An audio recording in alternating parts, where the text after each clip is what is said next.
So Bill O'Reilly has been under quite a bit of scrutiny recently over obvious lies and exaggerations about his experience in war zones. He said he was in a combat zone in the Falklands. He wasn't. He said he saw the military gun down people and kill them. He didn't. Nobody died. It wasn't even a war zone that he was in. It was a riot, and it was when the war was over.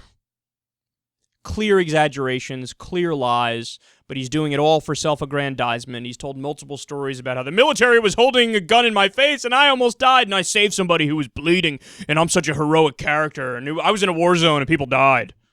Not true, not true, not true, not true. Well, today we have another lie that O'Reilly's been telling. So he wrote a book on JFK and he tells this story about a character with CIA connections that was friends with Oswald. And of course, this raised red flags because one of the theories is that the CIA was involved in JFK's assassination. And so the CIA guy was friendly with Oswald. And O'Reilly went to go interview him one time. This is back in the day when he was working for, smaller news organizations, media organizations. And O'Reilly says that as he was knocking on the door to interview this guy, this CIA guy who was friends with Oswald, that the guy killed himself. In fact, here, let's listen to Bill O'Reilly tell the story himself. You will be entertained and you will be informed. No doubt. One question you can't answer. Could you tell us now? The one question, when you closed the book, you were done with the book, you handed it to the publisher, and you said, I still don't have an answer to that question. Yeah. Which is? There's a guy named George de Mohrenschildt who is a shadowy guy who had CIA connections, and he's swirling around Lee Harvey Oswald. Oswald's a loser, lowest rung, okay? No way this guy should be swirling around him. Now, I reported on this guy when I was working at WFAA TV in Dallas, this de Mohrenschildt, because he taught at Bishop College in Dallas. I can't put that together. Now, I chased de Mohrenschildt to Florida, and I was about to knock on the door where he was, his daughter's house, and he blew his brains out with a shotgun. Really? Oh, my goodness. So he's clear, hey, I was there when the guy blew his brains out with a shotgun. I was knocking on the door, he blew his brains out with the shotgun. So he also wrote in his book Kennedy's Last Days, which is the 2013 adaptation of his book Killing Kennedy. The book Kennedy's Last Days is the kid version, the child version of Killing Kennedy, so it makes it easier for the kids to understand. He wrote in that book, quote, as I knocked on the door, I heard a shotgun blast. He had killed himself. Now, in Killing Kennedy, the book itself, so the adult version, not the kid version, he told a longer version of the exact same story. So this is something that he's repeated time and time again. Well, two of O'Reilly's former colleagues at WFAA, which was the news organization he was working for at the time when this happened, they say he's lying. Tracy Rowlett, who's one of these people, says, quote, Bill O'Reilly's a phony. There's no other way to put it. He was not up on the porch when he heard the gunshots. He was in Dallas. He wasn't traveling at the time. Whoa, so you weren't even in the same state and you're going to make that up? But come on, okay, that's only one person, so Kyle, give me some more evidence. Okay, Byron Harris, another one of the people who worked with him at WFAA, says, quote, O'Reilly was in Dallas. He stole that article out of the newspaper. I guarantee Channel 8 didn't send him to Florida to do that story because it was a newspaper story. It was broke by the Dallas Morning News. So both Harris and Rowlett said O'Reilly never mentioned having been present when the guy killed himself during his entire time at WFAA. Doesn't that seem like something you would share with your coworkers? Hey, I was about to do an interview with the guy knocking on the door, and he fucking shot himself in the face and killed himself. It was so crazy, man. But no, he went back to work on Monday. He's like, what'd you guys do this weekend? I just had some Taco Bell and chilled. What were you up to? Doesn't that seem like something you'd share? Well, okay, well, Kyle, maybe he just didn't get along with his coworkers. And that's true, he didn't get along with them. So maybe he wouldn't tell them for that reason. Well, I think you're stretching, but nonetheless, I continue. Quote, I don't remember O'Reilly claiming that he was there. That came later. Harris further pointed out that WFAA, quote, would have reported it as some kind of exclusive, and there was no exclusive, if O'Reilly had been standing outside the door. So think about that. You're standing there knocking on the door. A guy kills himself. You hear the gunshot, right? What do you do from there? If you're a news person, you don't, hide in the bushes until you see what happens, till the cops show up, then you ask them what's happening, you try to get some exclusive and find out exactly what happened. This is a big story. The guy just killed himself, and he was supposed to testify in front of Congress. He has CIA connections. He knew Lee Harvey Oswald, right? Oh, is there cover-up and JFK assassination and something's going on behind the scenes, and you're right there, and you didn't get any footage of it? You didn't do an exclusive of it? You must be the worst reporter in human history if that's the case. So it's not adding up, buddy. It's just not adding up. Well, how about we go to O'Reilly himself and his earlier reporting on the situation. This is from Inside Edition in 1992. Let's watch. David Adley Phillips died of cancer in 1988. Investigators believe Phillips was angry at JFK for botching the Cuban Bay of Pigs operation. Did you kill the president? The second explosive revelation in the sealed documents also links the CIA directly to Oswald. While living in Dallas, Oswald was befriended by Russian-born George de Mohrenschildt. Investigators determined he was a contract agent for the CIA in Central America and the Caribbean. In 1977, moments before he was to be interviewed by House investigators, de Mohrenschildt blew his brains out with a 20-gauge shotgun. House investigators believe he was a crucial link between the CIA and Lee Harvey Oswald.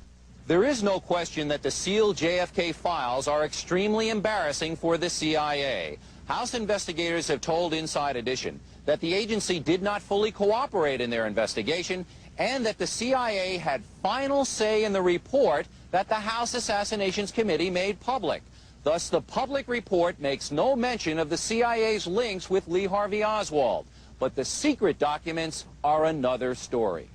One interesting sidelight, the movie JFK was partially based on Jim Garrison's investigation in New Orleans. Well, House investigators uncovered evidence that the CIA planted 9 agents inside the Garrison investigation to feed him false information and to report back to Langley on what Garrison was finding out. No mention. Weird. You would think that's something that you would say when discussing that story. You even came back at the end and said, oh, one more interesting side note or whatever you said. And then you went on to not describe how you supposedly were there when the guy did it. So how about we put aside all this stuff and we go directly to the report from the police themselves?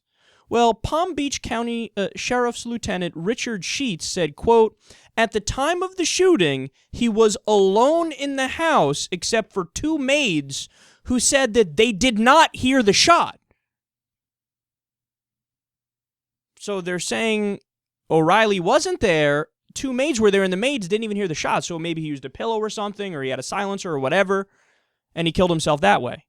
But somehow O'Reilly heard it and was there, and the maids didn't hear it. Interesting. How about more? Quote, "A Palm Beach County Sheriff's Office death investigation report about de Mohrenschildt's suicide, a 19-page document that extensively details interviews with numerous relevant parties, makes no mention of O'Reilly." But here's the nail in the coffin, in my opinion, okay, as if it's not already clear what happened. Gaten Fonzie, as the New York Times wrote in his 2012 obituary, was, quote, "one of the most relentless investigators on the House Select Committee on Assassinations regarding Kennedy's death.